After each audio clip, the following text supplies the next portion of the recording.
I know I've posted a lot of videos today, but I just had something I guess I wanted to talk about real quick.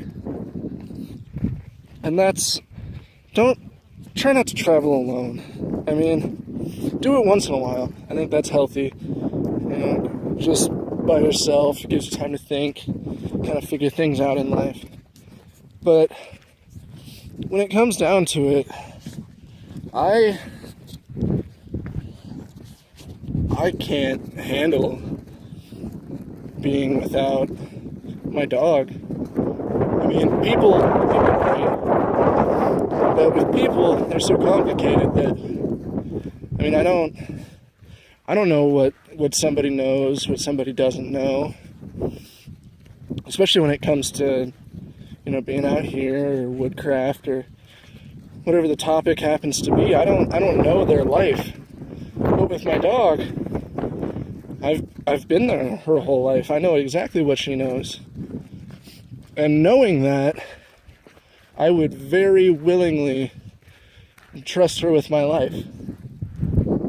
And I don't think that that's something that you can really do with most people unless you spend a whole lot of time with them. And even then, I mean, I am kind of a weird person, so I mean, I change pretty regularly. But I would imagine that your average person also changes pretty regularly. I mean, they go through changes in life, and those changes alter their thinking, alter their methodology. I mean, all those things change. Just like when I was talking about my gear changing throughout the years and how that's similar to people. I mean, people change. My dog, I get to witness all of those changes. Every single one. Most of them I'm a part of, or I helped instigate. But with people, I mean, it could be anything. I mean, different things are important to different people, so I don't know. Moral of the story is, I would trust Lacey, aka Buckles Waterloo, the trail dog, with my life in a heartbeat.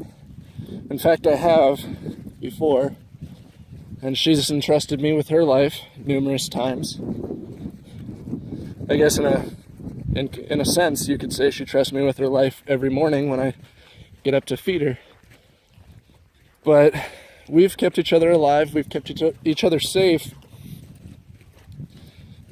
and I don't think either one of us would be the creatures that we are today without each other. And I'm very happy with the creatures that we are today. Even though in my life right now, I'm not really hitchhiking right now. I'm just kind of being a nanny. I still, wake up each morning and I have that one little tiny second of regret where I think, man, I wish I was insert something else here. And then as soon as I think about it for a second, I realize that I'm exactly where I want to be, exactly where I need to be. And no matter where I am, I'll continue to be exactly where I want to be and exactly where I need to be. Because when it comes right down to it, you live the life you want. And me choosing to not have a real job means that I do not get to have luxuries like my own place to live, freedom of movement. I have to adjust my schedule according to the kids. And just so everybody has some context, I'm currently sort of living at my sister's house with her and her 3 kids and her boyfriend. And they both work full-time jobs. So I watch the kids and I pick them up from school and make all the meals and clean the house. I'm basically a nanny, little nanny Brody. But that's fine. They're great kids. one of them is autistic, and that makes it even more of an adventure, just because he thinks about things very differently, and it makes the conversations really interesting, and in a lot of ways really eye-opening. But those are all things that I have to do because of the choices that I make. And so I can't really regret that. I can't say, oh, I wish I was doing this, or I wish I was doing that, because when it comes right down to it, I'm the one that put me where I am. And that's always the case. It doesn't matter what happens, that is always the case. It's always choices.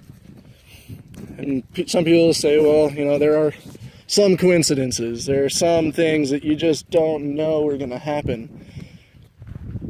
And I would argue that at least 10 things that I have no idea are going to happen every single day. But they're still because of the choices that I make and the environment I surround myself with.